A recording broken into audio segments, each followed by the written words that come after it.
बसपा प्रमुख मायावती अपने अलग ही अंदाज के लिए जानी जाती हैं। भले ही पार्टी अपने सबसे कठिन समय में हो, लेकिन बसपा अध्यक्ष लगातार राजनीति की पिच पर मोर्चा संभाले हुए हैं। इस बार भी मायावती ने भाजपा पर चुनाव को लेकर गंभीर आरोप लगा डाले। नमस्कार, मेरा नाम है मोहित और आप देख रहे हैं यूपी तक। दरअसल हिमाचल प्रदेश में विधानसभा चुनाव का ऐलान हो चुका है, तो जल्दी ही गुजरात में भी चुनावों का ऐलान हो सकता है। ऐसे में बसपा अध्यक्ष ने यूनिफॉर्म सिविल कोड के मुद्दे पर भाजपा को तगड़ा झटका दे डाला। मायावती ने ट्वीट करके लिखा कि यूपी व अन्य राज्यों में भी रोजगार और विकास के बजाय बीजेपी द्वारा विवादित एवं विभाजनकारी मुद्दों की तरह समान नागरिक संहिता को चुनावी मुद्दा बनाना खास बात नहीं है, किंतु गुजरात में इसको चुनावी मुद्दा बनाने से इस आम चर्चा को बल मिलता है कि वहां बीजेपी की हालत वास्तव में ठीक नहीं है।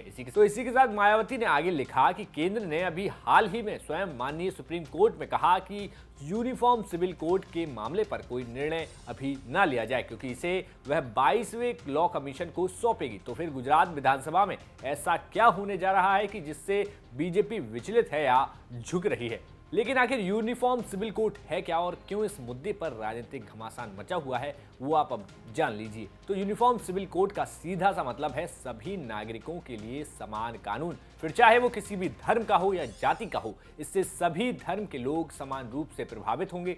शादी विवाह से लेकर तलाक, संपत्ति बंटवारे और बच्चा गोद लेने तक की सभी नागरिकों को नियम, कायदे, कानून एक समान हो जाएंगे। कई देशों में यूनिफॉर्म सिविल कोड लागू है। फिलहाल देश में अलग अलग मजहबों के लिए अलग अलग पर्सनल लॉ है। जैसे हिंदुओं के लिए अलग एक्ट है, मुसलमानों के लिए मुस्लिम पर्सनल लॉ है।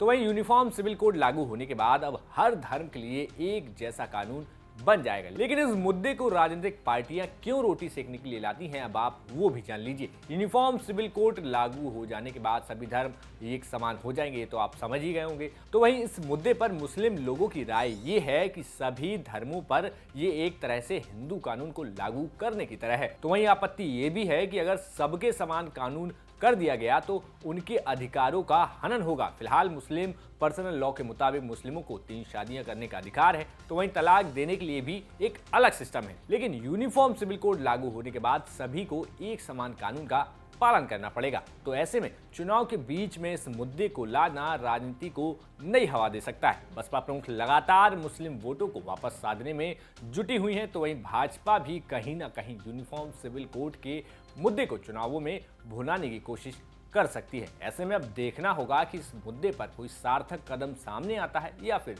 सिर्फ राजनीति ही चमकाई जाती है। तो बस भैया, ये थी आज की खबर। बाकी यूपी की हर एक सियासी खबर को जानने के लिए देखते रहिए यूपी तक। शुक्रिया।